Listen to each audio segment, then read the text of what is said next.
Ai logor goblok teh ai goblok teu mujeuhna jadi anjeun jelema nu can mujeuhna teh ieu bongan teu daek dikotekak. Bongan dan nuduhna kanu jauh, bongan dan nyawangna kanu anggang. Padahal ceuk dina katerangan manusia di mana ngaji ulah kaluar tina dirina. Lamun manusia ngaji kaluar tina dirina, mangka sasar eta manusia hirupna. Satemen-temenna manusia sasar di alam dunia, di akhiratna ge bakal linglung. Aduh. Nah tadi anu mana tuh ngurus teh? Balikan deui. Sadayana puji kagungan Allah nu ngurus sadaya alam. Nya sategesna lain Allah tapi puji. Puji. Nah kumaha kanyataanana? Gerapek lamun anjeun ayeuna muji tangka sampeuheug seuketan, cecebkeun tabaka ngurus ka urang sataun ala, gerapek ngurus ta ka urang heug beuleum sampeuna. Oh iya. Puji di mana urang keur leumpang aya nu ngajentu di tengah di sisi jalan. Carana muji teh punten gitu. Kalangkungan pasti bakal ngurus tak ka urang salamet urang cek itu teh cenah urang mangga wilujeng. Kumaha lamun urang teu punten ningang kanu cingogo eta jelema teh geurehan cenah urang si hayam sia leumpang teu punten-punten acan. Aipek teh ningang ka urang di jelema anu leumpangna anu teu puntenna. Naon teu kaopan.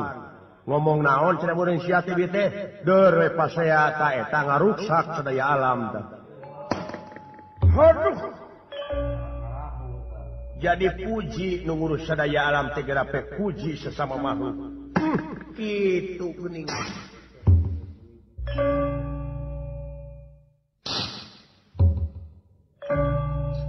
Oh kitu nya sih. Tah eta. Ai carana muji urang kudu ngahormat ka sasama makhluk. Di malam ai hormateun teh aya 3. 1 saluhureun, 2 sasama, 3 sahanapeun. Ngahormat ka saluhureun pentaeun jeung tanyakeun. Ngahormat ka sasama keur batur keueung, keur batur pakumaha. Ngahormat ka sahanapeun keur titaheun. Oh iya. Entong borokiga ngahormat ka jelema ti kotok perlu dihormat. Nah, cing, akidek nayakeun. Nya, ti kotok nu kumaha nu geuleuh. Anu bau lain, anu medok lain. Nah nu kumaha ki? Anu saeutik coba lamun tilu truk. Jadi gemuk di sawah. Aduh, laras pisan nya aki. Nu mawi teh oge. Ulah eta urang macu. Ulah ngewaan, ulah geurehan, ulah sirik, ulah fidik, jaya kan yaya kiri dengki dupa kurumpak ka pepada kula anguran geraprak gerak hormat. Di malam karaos pisan aki pamikitu macarana kade. Nu matak teh oge dordarna golongan jeung golongan. Dornarna jelema itu jeung ieu dilantarankeun parebut paham, parebut bener, ai bener can kapimilik, ai pasea diheulakeun. Laras pisan aki gerak kanyataanana. Ceuk golongan ieu haram ngukus teh. Ceuk golongan ieu henteu. Bari padaha tinu kitu wae der dipaseakeun, dijajadikeun. Di malam dan nya atuda ngukus mah haram nya ceuk saha da puguh teu aya dina kateranganana teueuh nya aya dina katerangan aya anu unggulna kieu kumaha he manusa teu dibenerkeun meulemenyan kurung ngukus yen eta haram aya katerangan kitu di pangeran. Teu aya nya nah ai pangeran teu nyarek ai manusia nyarek. Aduh. Nya timbalan aku jadi yakin ieu teh manusana anu goblok.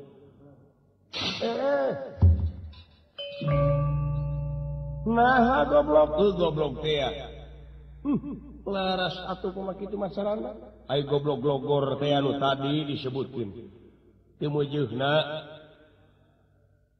teu tamat ilmuna sumogol teu sampurna nya atuh aduh jadi ngukus teh teu haram henteu talamun aya jelema nu ngaharamkeun kana ngukus teh eta teh jelema sasar nu kitu teh eta teh jelema sasar ai pangeran teu nyarek ai manusia nyarek nya ai nu sok ngukus anu sok ngukus meledug meuleuh menyan tapi tekadna dina atina menta rejeki ka pangeran menta disalametkeun ka pangeran menta rejeki ka karuhun menta disalametkeun ka karuhun eta jelema teh linglung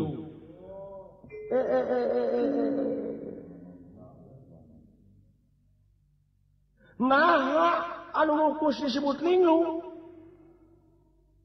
tekadna nu tadi lamun ngukus kitu maksudna linglung ka jelema teh kapan aya kateranganana menta ka pangeran kumaha prak araranjeun geura menta ka kaula menta naon cing menta naon menta rejeki saha nu geus dibere ku pangeran ning batur babala leunghar meureun mana kitu ge dibere tanyakeun kanu beunghar ieu teh kitu pamere Gusti atawa meunang ikhtiar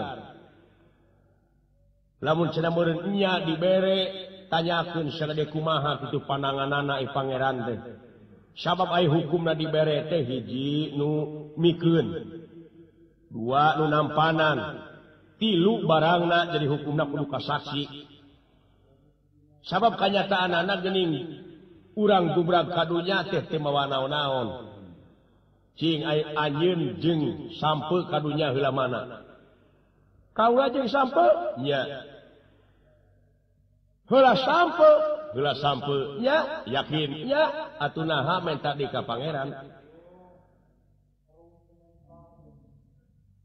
nah kumaha tuh carana menta teh geura pigawe parintahanana sapertina ayeuna urang hayang loba sampeu pelakeun tangkana cing loba deui urus cing alus ta eta carana menta jadi carana menta teh kudu dek ikhtiar kumaha lamun tekad menta disalametkeun ka pangeran menta disalametkeun ka pangeran nya menta disalametkeun ka pangeran teh ieu dengekeun kumaha lamun pangeran ngajawab kumaha cenah mun hayang salamet maneh nya kudu bener we hirup sedengkeun geus aya pituduhna mah nyatana katerangan-katerangan anu balener nya deui nya ai eta menta rejeki ka karuhun saha nu geus dibere ku karuhun ai karuhun pamadegan anjeun naon karuhun teh jelema nu geus paeh ayeuna menta rejeki ka nu geus paeh nya entong borohiga menta rejeki ka nu geus paeh kanu hirup oge lajeun hese oh nya kumaha lamun dipenta menta kasalamatan ka karuhun menta diaping dijaring ka karuhun menta disalametkeun ka karuhun nya kumaha lamun karuhunna baheulana urut jelema doraka tong boro nyalametkeun sia cemun aing keuripu aduh nya atuh nah naon eta tekadna ngukus teh kuduna tekadna ngukus teh baca ku anjeun eta dina kukus heulaanan nya eta nuduhkeun eta teh simul kana wujud siloka kana awak silib kana diri jeung ngukus teh lain agama tapi adat ngan tina adat cing jadi pamadegan contona kumaha rupa haseup bodas ai rupa areng ideung ai rupa seuneu koneng ai rupa ruhak beureum aya leuwihna ti eta teu aya tuh geus opat rupa nanakeun amarah luamah sawiyah jeung mutmainnah aduh nya atuh pami kitu mah sarana kahartos nya pituduh kana wujud urang ai meuleuh menyan seungit Aja kau lama bau jurik nih. Bau juriknya. Nyaan bau juriknya. Geus panggih anjeun jeung jurik. Keacan. Tuh geus nipu maneh ta anjeun. Nah ai panggih jeung jurik acan ai ngameungeus. Eta mah lain berarti anjeun bau jurik. Tapi eta mah kajurung tina kangewa anjeun. Kana jelema sok ngungkus. Kajurung ku kangewa ai jelema ngewaan teh jelema salah cu. Aduh. Aya nu meuleuh menyan ka ameuna seungit, ai seungit eta simul, ai seungit teh kaseneng gaib. Karuhun lain. Gaib naon? Gaib ame anu aya dina irung kasenengna teh seseungitan. Kumaha lamun urang ngameut ti kotok? Nya dipangkak tuh kanu bau mapan mungeun. Hukumna urang kudu saling seungitan antara urang jeung urang saling pajukeun. Aduh. Ya atuh pamikitu masalahna. Ta eta. Kahartos pisan aki. Ta ayeuna nu ngaharamkeun di kana ngukus jelema sasar. Tadi geus dicaritakeun naha ai pangeran teh nyarek ai manusia nyarek. Dumeh eta we teh aya dina keteranganana ceuk ka urang tadi. Dumeh eueuh dina keteranganana nya cing aya dina keteranganana anu kieu. Kumaha? Pek manusia-manusia geura arudud maneh. Teu aya. Nah atuh make arudud. Mun eta ge sarua we bid'ah.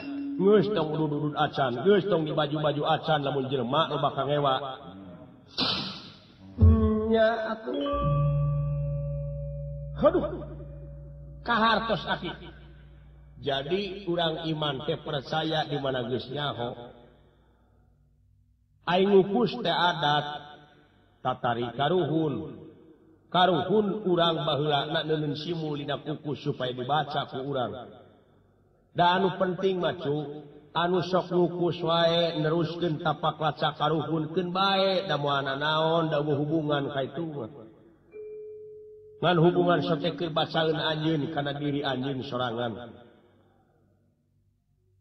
Anu tara ngukuskeun bae da moalna naon deui. Anu penting nu sok ngukus jeung nu tara ngukus jelema cing akur. Kapan tadi ge pemerintahan geus nganyurkeun yen urang teh kudu ngahiji antara kesatuan jeung persatuan. Nu matak ayeuna ge urang hijikeun we urang heulaanan. Naon anu kudu hijikeun? Tekadna, ucapna, lampahna ulah rek pakia-kia tanu tilu teh kudu babarengan. Kakara kaitu nage runtut raut. Oh nya nu matak di dieu ceuk dina katerangan urang kudu nyebutkeun Maha Suci Allah 33 kali. Nya Maha Suci Allah cenah ceuk basa Arab teh mah subhanallah 33 kali nyata subhanallah teh hartina Maha Suci Allah. Hantem we urang nyebutkeun kitu kumaha lamun Allah ngajawab. Urang nyebutkeun Maha Suci Allah ka Allah. Allah bakal ngajawab cenah meureun heuh si anu kotorna. Nah kumaha contona? Nu matak di dinya ge 33. Ai 33 teh tilu jeung tilu direnengkeun dina wujud urang oge kabeh tilu-tilu. Hiji iru, dua ame, tilu nu ngame. Hiji panon, dua awas, tilu nu awas. Hiji cili, dua denge, tilu nu ngadenge. Singkat nama hiji tekad, hiji ucap, hiji lampah. Hijikeun kabeh tah. Sucikeun kabehanana barengkeun kakara kaitu nanging ngaguluyur. Nya kahartos. Dupi hartosna takwa, hartina takwa milih kana jalan anu hiji nu lempeng tur ta bener. Nya atuh. Kaharti karaos. Heuh aya geus karasaona man syukur. Ta ayeuna kalau rek nanyakeun ka opat naon? Naon pangna agama dikamanusakeun? Sabab manusia makhluk anu dibedakeun jeung makhluk-makhluk anu lian. Diansikan akal, pikiran, budi, pamilih, rasa, jeung perasaan. Sabab manusia mah kabeh sampurna. Benerna manusia teh leuwih ti sato, pangna agama dikamanusakeun ge. Akhlakna sampurna. Salahna oge jahatna manusia teh leuwih ti sato. Naha kajahatan manusia leuwih ti sato? Leuwih. Naha nyatakeun ayeuna aya doma di mana maling sampunya betina ongkohnya dauna ongkohnya pagerna diruksak aya doma kitu teu aya doma mah di mana maling sampu ukur dauna ungkul tapi jelema pagerna diruksak sampeuna diala tangkalna diawut-awut oh nya aya ayeuna sato boh doma boh muning anu ngabongkar imah nyoke janela batur mau radio jeung TV tapi ka aya nu bogana ge dipaehan aya sato nu kitu teu aya tapi jelema nya aya nya tuh kajahatan manusia meuleui ti sato teh oge benerna oge leuwih ti sato nya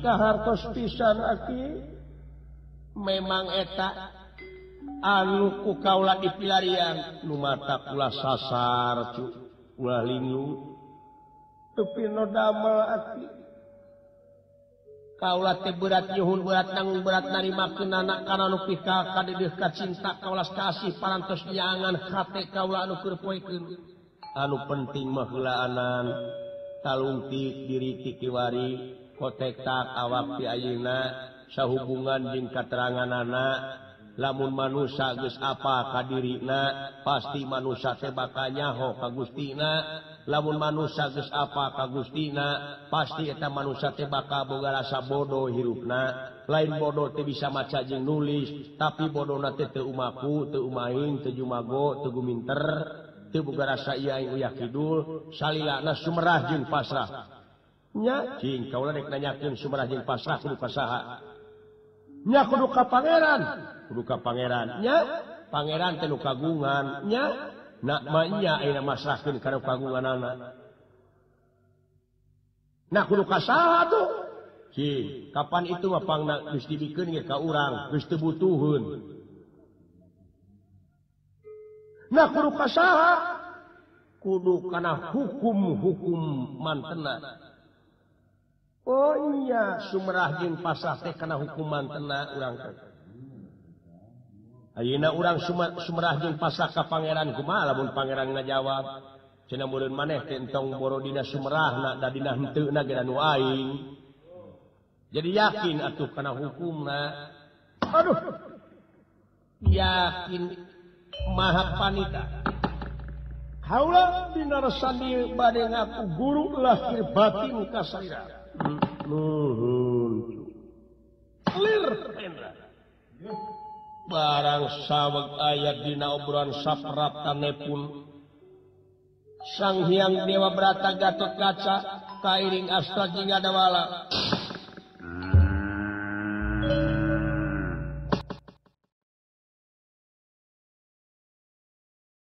laku